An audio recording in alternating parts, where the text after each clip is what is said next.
তিনি ফিরলেন। ভারতীয় ফুটবলে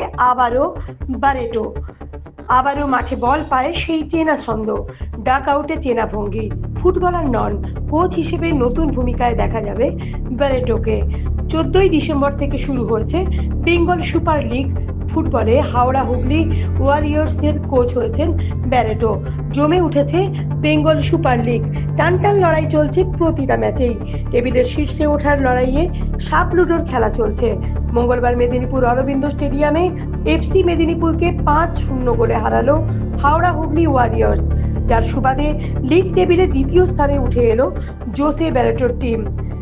8ই মার্চ তাদের পয়েন্ট 16।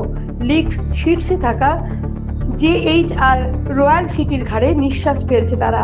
অরবিন্দ স্টেডিয়ামে এফসি মেদিনীপুর কার্যত একতরফা ভাবে হারলো।